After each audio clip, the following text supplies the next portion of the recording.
And coming up also, many of you don't know, we actually have a custom Red Jacket Firearms Graa AR-15 that's up for raffle. So if you go out to our webpage, you can actually sign up. It's $15 a year for membership, and you will be thrown into that raffle to win that rifle. And I encourage you all to do so. We're also coming up, hopefully within the next 30 days, we're going to do some polymer lowers, just because it'll make DeLeon get really upset. And they're going to be Graa laser etched as well, 80% lowers, complete with the jig to complete the work. And those should hopefully be up in about 30 days. We're going to announce them, so stay tuned. And it will include a one-year membership to Graa as well. So I'm going to hand it over here to Stephanie just to make her blush a little. Stephanie! Woo!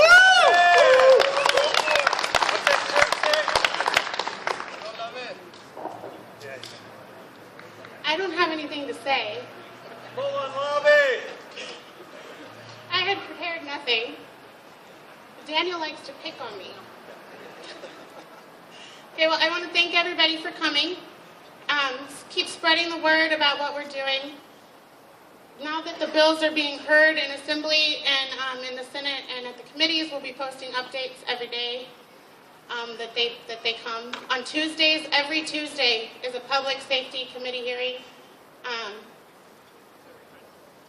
Every bill, whether it's a gun bill or not, you should read it. You can do that on the state website just by clicking history, and I'll give you all the amendments to the bills and what it said prior and before. So it's really good to look at that stuff. I have nothing prepared. I'm the one that walks around taking pictures of everybody. But thank you guys for coming, and I'll keep posting for you.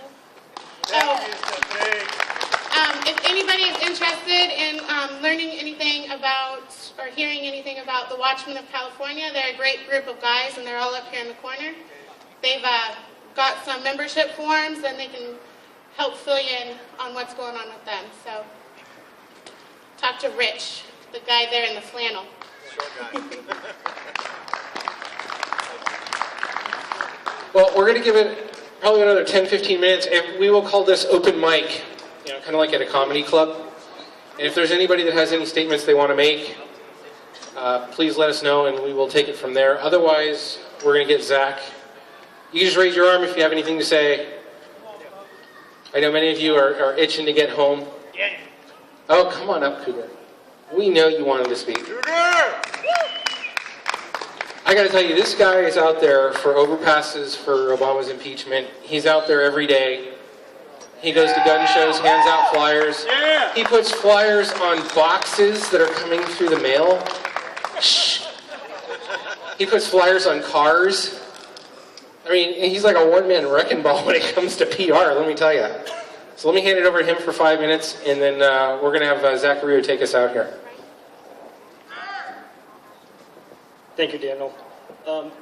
My name is David Powell, and I'm a California native, born and raised here in Sacramento County.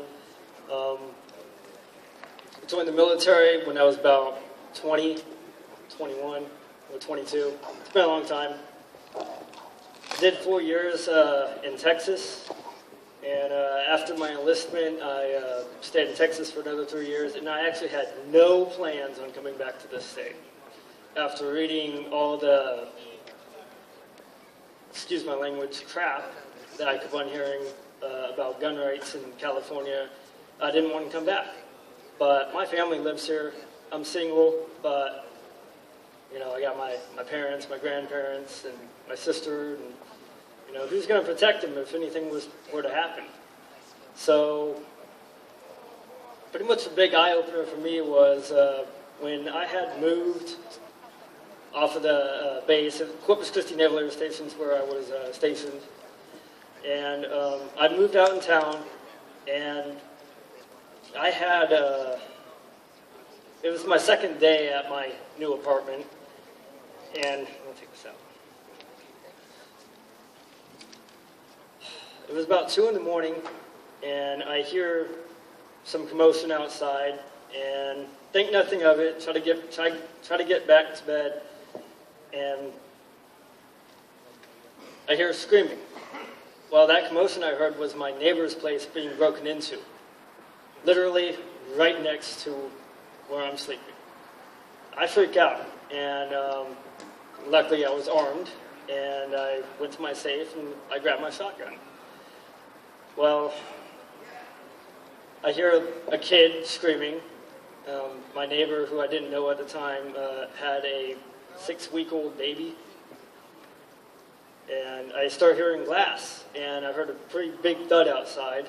And that's when I was like, man, you know, it's worth my life saving anyone else. I mean, it was a crazy thought, you know. Do I go outside? Do I not go outside? But I was armed, and it's not like me just to watch someone get beat down for no reason. I mean, I got something that I could do, you know. Everybody has that right, and I hope to God if you ever see anything like I saw, that you would stand up and do something. Because that's what the Second Amendment's about. It's about protecting yourself, your friends, your family. It doesn't matter who it is, even a stranger. And that's who this lady was. But anyways, after I heard the loud thud, I slowly opened my front door and noticed a man standing over a lady that had glass all over her body. He had tossed her out the front window to her apartment. And that's the thud I heard, was a body hitting the ground. And when I saw him, he saw me.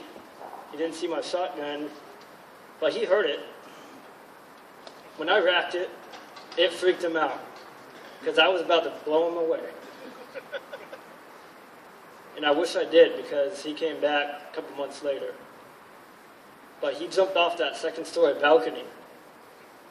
And let's just say an ambulance had to come and get him, because he couldn't walk. He broke both his legs. And the woman was very thankful. Even the police department shook my hand. They said if I didn't intervene, she would have died, her kid would have died.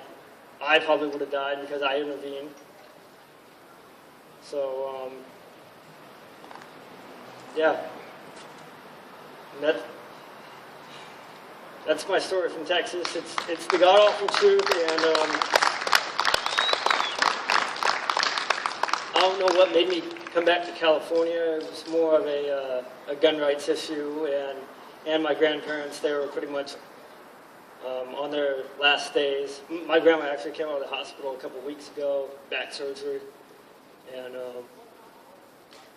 it's been a tough couple of years being back and seeing everybody's rights being lost away. I mean, I'm a veteran, and it really pisses me off when you have these jackholes in here messing with our rights that I swore to protect and defend.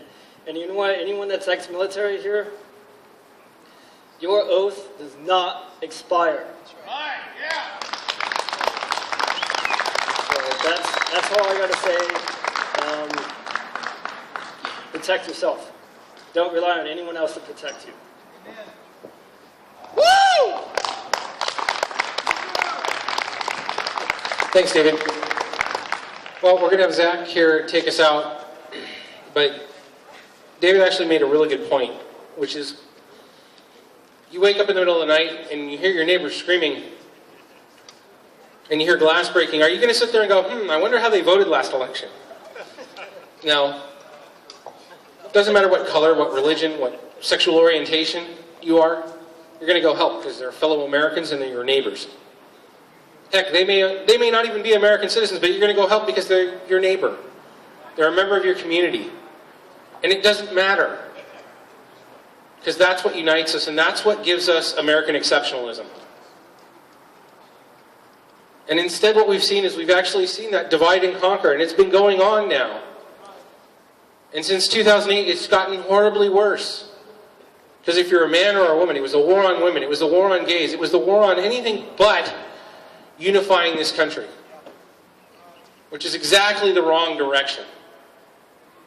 So it's time that we bring that back. And with that, we're going to go ahead and hand it over. And Zach will take us out on this. Thank you again all for coming. please take the time to go ahead and sign the petition for Ron, and we'll get all of you home by kickoff, I promise.